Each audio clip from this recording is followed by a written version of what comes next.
You have written books for people who love reading, books with fictional characters about real life experiences that women go through. And we want to encourage reading. I believe so much in reading. And I think we're going to start with, what you guys have written. And I think I've only got one of you on the line right now and would like to welcome Miss Arini Flotman. I don't know if I pronounced your surname properly. Please correct me if I got it wrong. Good morning, Arini. Good morning. That is perfect, Arini Flotman. I'm not too bad in this game. Maybe it's all the exposure to the readings. There we have her. And we also have Miss Karen Moffat. Good morning, Karen. Good morning. Nice to see you all. I'm excited to have two powerhouses, lady authors, for joining us this morning, this Women's Month. And happy Women's Month to you both, yeah? Thank you, and same to you guys. Thank you, thank you, thank you. I'm going to start from the very beginning. We've had Karen here before, but Irene, it's your first time. Tell us a little bit about who you are, particularly in relation to the work that you do. Thanks so much for having me. I'm really excited to be here. So my name is Arini Flotman. I am a romance writer and author. And the books that I specialize in is writing books for women about women. And at its base, it is a funny, feel-good stories where you can see a little bit of yourself in the characters. So that's what I do. I am published in the US and in South Africa. So my whole journey has been about having fun and exposing some of the things that we think about and talk about in our communities, but we don't actually see very often. Yeah.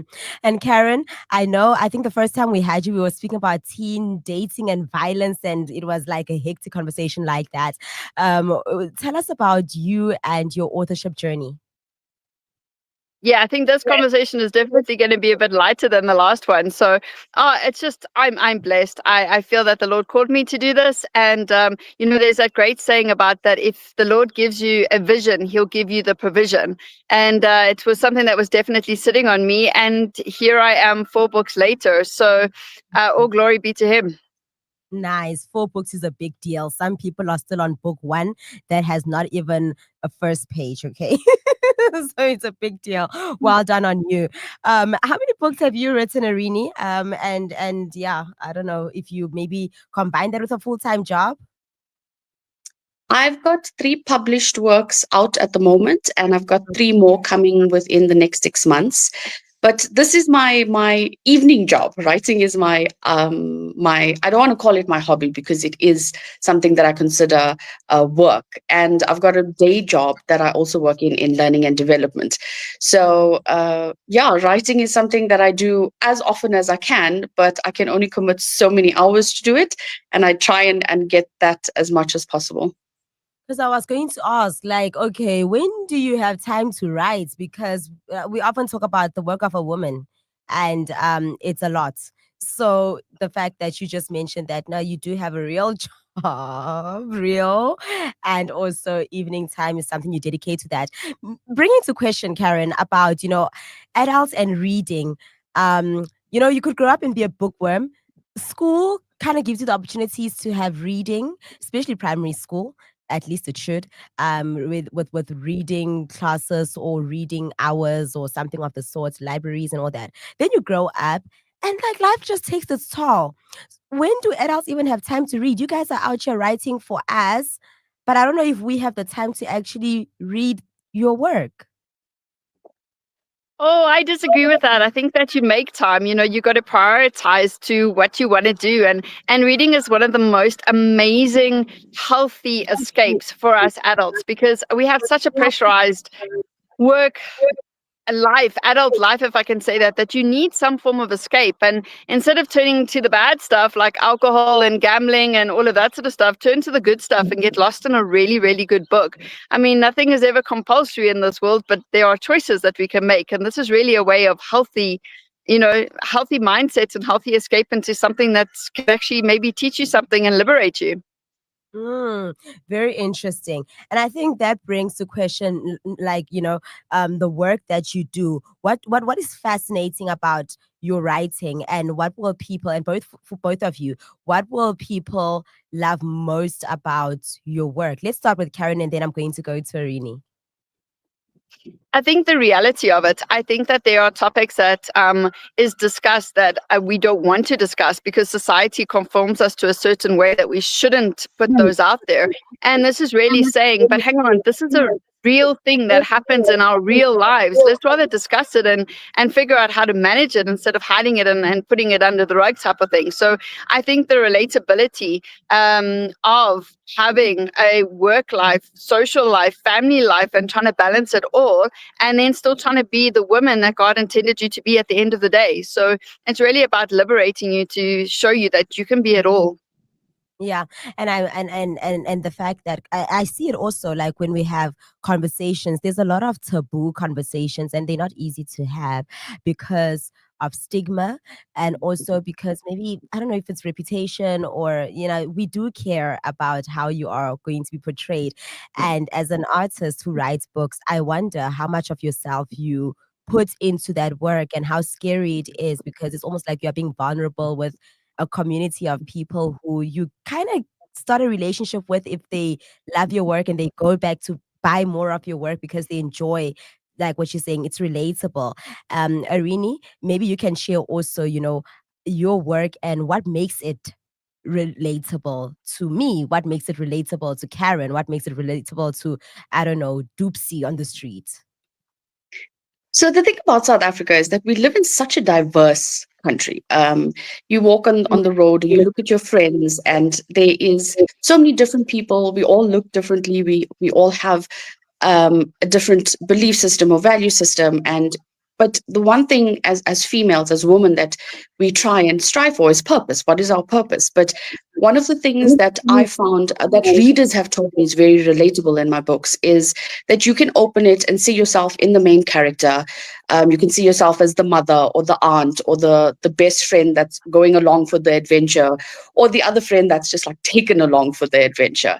And all of these women are feeling the same things. We have either self-imposed labels, like believing that you are average, or you should have it all together at 35, and you should have the fabulous keys to the house, and the 1.2 kids, and the husband or wife, or whatever the case is. And that's simply not reality. And what do we do about that? We literally don't have to do that. We can find our purpose wherever we see it, wherever we want it, and we can have fun at the end of the day. I firmly believe in, like Karen said, in balance, having a little bit of spirituality, faith, fun, feel good experiences that can help you escape, but that also can get your mind working a little bit, teach you something that you didn't know before, or maybe just give you a little bit of time to self-reflect. If I mean, I would love to obviously read your work, both of you. What are some of the things that you think I might probably question myself about, or learn from any of your books, Arini? So one of the things that I really, really, really emphasize is found family. Because in the world that we live in, it's very difficult to meet the expectations of our families. I mean, you probably know this, I know this, the weight of being a woman at a certain age. You get asked a whole lot of questions.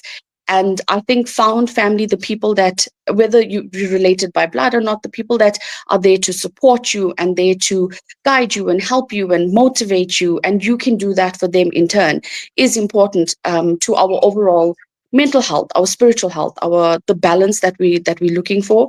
I think you would find that interesting in any female would find that interesting, and why it's important. Why is it so important to invest ourselves in a community that can support us? Okay, that's very important. If you would like to participate in our conversation this morning, I'm speaking to two women authors, Ms. Karen Moffat as well as Ms. Marini Flotman, who have both written multiple books. And this morning we are trying to encourage you into reading habits, but also into writing or whatever project you have been putting aside. You know that you love this thing, but you have not really endeavored into it. Go out there and do something about it. So our WhatsApp number for that is +2773 470 3520. Karen and I were speaking as we're preparing for this conversation. It was a really tough conversation that we had. And you know, she's Christian. I'm Christian. I think Arini is the only one here who is from a different faith, and it's lovely to have that as well. But you know, what is most difficult about authoring for, I'll say, Christian communities? It could also be conservative communities, because not everyone who is conservative is necessarily Christian. Um, uh, and just writing from with you a Christian mindset because it's your identity. The pros and cons, Karen, of that, I am assuming it's not always easy. No, it's definitely not always easy. It was actually quite a joke within my family because, Yeah. I jumped from Wild Faith into Free Kariba, and it was kind of like, am I going to use a pseudo name for this? Because I've gone from a children's writing book to this incredible romance type of thing. And I really sat and spent time with the Lord on this topic. And what kept on coming back was, why can't I be it all? And as a child of the Lord, He has gifted me with this, and why can't I showcase my full gift that He's given to me? Why am I limiting myself? And it was really an internal battle for a good 2 weeks on this topic. And it just came down to that the Lord has created us for a purpose, for a reason, and that we need to be blessed and use those gifts that He's given us for the greater purpose. But it definitely has its challenges because you are going to get met with resistance on topics that you are writing about, because they are going to challenge some of the things that maybe the beliefs or the morals that you grew up with when you were a kid. And now as an adult, you can kind of sit there going, but is this really true? Is this really what the Bible said? Is this really what I was taught? And I think that for some of us, that is very enlightening. And we want to get deeper with the Spirit and find out more about what the Lord is actually teaching us. And some of us, it's very, very challenging because then we have to self-reflect. So yeah, it's definitely a balance. But I just got to the point of that I have to write what was put on my heart, and I believe that the Lord will bless it, and I believe that there's messages in that for everybody, for the people that are going to be like, oh my gosh, I didn't realize that, to the people like, they're still going to put their brakes on. And either way, that is okay. To what extent does writing bring about healing for you as Oh. the writer? Yeah. Oh, hugely. I often, when I speak about it, I often say that freeing Kariba was actually freeing Karen. It absolutely liberated me into a complete different place in my life, and especially as a woman, I don't think I ever felt so empowered when I had that first copy in my hand. Yes, I was scared and nervous and like, oh my gosh, am I really doing this? Am I really putting this out there? And at the same time, the empowerment and liberation that I felt. My hashtag is be blessed, be inspired, but above all, be you. And that's exactly what happened through writing this. Mm. I can imagine that, especially with taboo topics, because we are brought up to be very in a particular way, of course. And when for some reason you start meeting challenges that make it hard to be and live according to the standard that that is expected of you, that can be very sure. It can be very depressing. It takes its toll on your body, literally, as you try and understand your own identity, moving away maybe from the shadow of your parents, but also really wanting to be authentic and wanting to live life, understanding why do I believe what I believe, and being authentic about that, as opposed to, okay, this is just what we were taught growing up, so this is what I do because that's the norm. It probably is not the best way to live as an adult, because then how do you, if you have children, raise your children with the same mindset? And also, existential crisis at the age of 60 because all your life you've been a people pleaser, just doing things for what other people would like without really considering what the actual reasons behind that. And I think that is one of the things that I would like is to always question, why do I believe what I believe? Why do I do what I do? So that you've got a good reason for your behavior.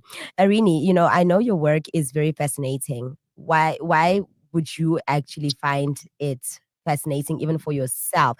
And I don't know, I wish you would tell the story that you told me about how you got into the whole writing during that time. For me, that's a beautiful story. Paint that picture for us. Um, so this when I look at this in hindsight, I'm like, oh, I took risks there. But it was my 39th birthday, and it was like close to midnight, and I was thinking to myself, what am I doing with my life? I love my job, I love my life, but there's just a little bit something missing, and I feel like there's a gap. And I sat there and I was like, okay, I'm going to write a book. But Mm. not only am I going to write it, I'm going to publish it before my 40th birthday. And I Wow. started writing, and I decided I've always been a reader and I always love romance because I know what I'm going to get into, and I know what the beats are and what the feeling is that I'm going to get from reading it. It's just safe and familiar and comfortable. So I started writing, started researching. I put it on submission to a publisher in the US, and they sent me an email saying, "Hey, we'd like to chat. Let's get a little bit deeper into this work in progress." Signed a contract, and a year later, 11 months later, a month before my birthday, we published that book, that first book. Yeah. Yeah, And that's amazing. Yeah. Mm. it was insane. Like, I think about it now and I'm like, oh, we were talking about that light. I had a big guiding light with me. I had all the support of my friends and family while I was putting that out there. And when I say this with absolute certainty, if this is something you're talking about, being knowing yourself and self-reflecting, is that if something feels right, it it is right. You should go with it. You should go with your instincts. Whatever the reason is that you have got that feeling, go for it, because you never know what's going to happen at the end of the day. Hopefully it ends well. Hopefully it ends well. I think there's something that I want to talk about in future, which is reading novels. At what age is it okay to start reading novels, and how novels affect the mind of, I don't know if it's usually ladies who read novels, because maybe I'm just stereotyping, probably men do too, and how it affects the mind when you do read. I really want to get into that. I don't know if that's something that you guys are both able to speak about, because I think there's a huge world behind the action of just reading. It's almost like TV. What do you watch and what does it do to your mind? I think that's something very important that we ought to consider. Reading is important, but does it matter what you read at what age? Because yeah, I think that's important. Also, it just came to my mind now. There are many book lovers out there. Book talk, is that something that you guys know about and are involved in and all that? I saw it a few weeks ago. I didn't know about it until a few weeks ago. Book talk, is that something that you guys use as well? Yes, let's go to Arini and then Karen. Yeah, book talk I use pretty often. I'm in that community since I started writing. And one of the things I think you asked me while we were chatting, what's something that has come out of this whole writing experience that I never thought I'd see or experience, and that's the bookish community. If you think that reading is an isolating experience, there are hundreds of thousands of millions of people out there like us who want to read, who will help you in any way. I jumped on there. Nobody knew me. Nobody knew who I was. And the reason my first book gained popularity so quickly is because of the book talk community. People were listening to me talk about my book, and they started following me and they started buying it. And obviously, there's two sides of a coin. But find your people, find the people that support you. I've made two very good friends Karan, you and I, we have the same, we in the same circles. I've seen you, you've seen me. We have in any other normal world, the three of us would never have a conversation. But because of the bookish community, I am able to meet you and chat to you and talk to you. And people like Raj, who works with my distributor, and there's another two authors, Anoshi Saretsky and Samir Ramdat, who I met through Book Talk. I have this whole host of people that I probably will never see in real life, but I feel like know me better than some of the people that I do know in reality. It's a great community, and it's a great space to learn more about what you like and what you don't like and what's out there. That's pretty cool. Karen, are you also a book talker? Yeah. And how do people use book talk? Because I'm not sure. I don't know much about it. I saw very little, and I was like intrigued.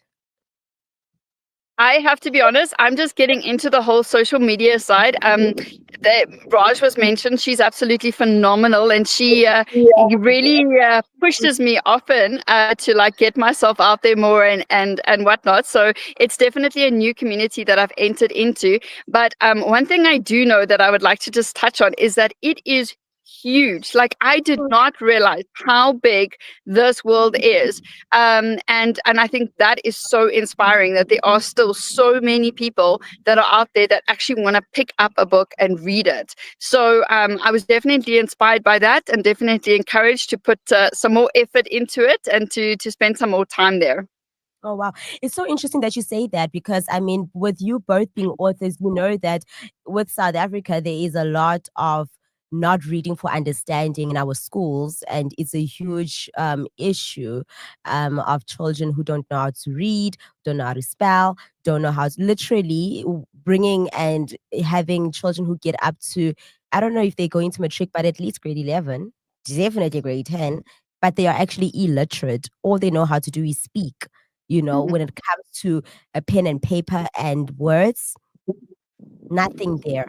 How I don't know if there's work that you are doing to inspire those educational communities. But what tips are you able to maybe provide how to help nurture the spirit of reading, but just the ability to do so in children? Karen, can I start with you? Yeah, I'm actually super blessed. So, about 2 weeks ago, I was approached to put Wild Faith into Afrikaans. I actually live in a very Afrikaans town compared to English. So, in order to try and get it out there further for the kids to read, because really it's super inspiring. You know what I mean? It just teaches them life lessons in a complete different way. But what I realized was it starts with the teachers. It starts at home. It starts with a whole different foundation. You can't just allow that to be on the child. The teachers need to encourage it. Moms and dads need to encourage it. And I think that's when we come back to, one, the lack of education in the older generation, and two, I want to say the lack of time for our current generation, that people feel that they don't have time to read, but yet they have time to sit for 2 hours in front of the TV. Switch your TV off. Use your book as your TV.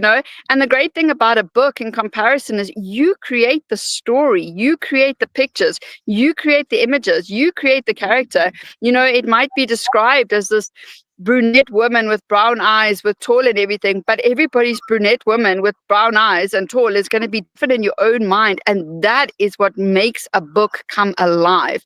And that's what gives us the edge over the TV.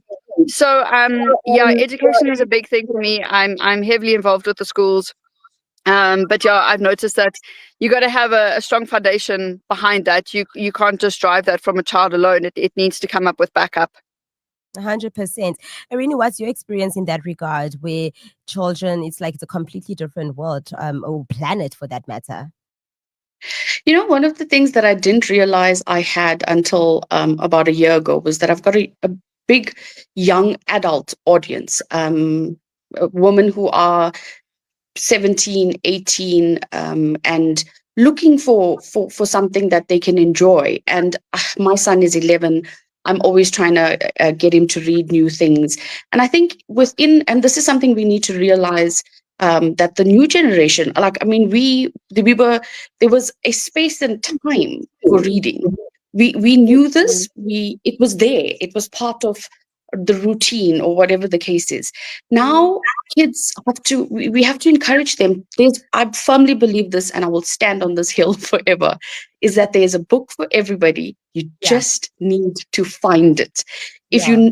you pick up a book and you don't like it, that's fine. It's not yours. Let's find another one and read for pleasure. So within the education system, we have those textbooks, and we have the literature that you should read. That's part of the curriculum. But does that not necessarily mean that you can find books that you can read for pleasure? It can be an adventure. It can be a crime novel. It can be anything. The thing is, when you do read a book, it's and my son always says, is this osmosis? You're saying I'm going to become cleverer if I read a book. And I'm like, yes, you are. Because those words, the way you use those words in context, the exposure to different areas and people, and the way they think, all of that changes your mind and helps you sharpen those skills that you're going to need later on. So when in doubt, try another book. I say this over and over and over. I firmly believe all parents should just tell their children, if you don't like this book, that's okay. No guilt, no shame. Let's find another one. Yeah, yeah. And there are places where you can get books. Books are not expensive. That's the other thing. I remember, I think there was a year when I bought 23 books and I spent like less than 200 Rand, or at most 200 Rand. 23 books on the same day. So sometimes there are book markets. Go have a look. Even like, don't look down on our bookstores, whatever bookstores in your mall. Go inside there and look at what there are always offers. 10 Rand books, sometimes they're getting rid, or there's a sale, whatever. There's something for you. And I'm thinking that use the movie genres to help you determine your reading genre as well, something like that. But anyway, I talk too much. Ladies, I'm going to let you both let us know where we can get a hold of your work and how people can follow you on social media. Arini, and then Karen, please wrap it up after. Thank you. So you can find me on my website, ariniflotman.co.za. That's ARINIVLOTMAN.co.za. And I am on Instagram and TikTok. My handle is Arini, ARINI_author. I love talking to people, so please engage with me in whatever way you'd like. You're awesome. Karen? Okay, so my books are available in exclusive books and bargain books, and also online at Willow Trading. And then my Instagram and TikTok handle is Ty Lucas, which is TYLUCAS. It's a family thing. So yeah, I'd love to hear from you guys. Nice. Ty Lucas, okay, as well as Arini Flotman. Please go and check out, guys, as you try and enjoy Women's Month. Let's go and start off with women authors and see the work that they are doing. And they said, learn to read for fun. It doesn't always have to be academic. And that, I think, is very important.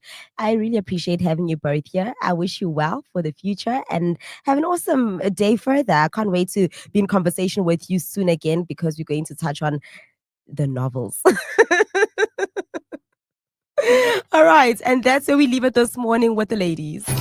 Adventist World Radio, SID Media. We are not general practitioners. We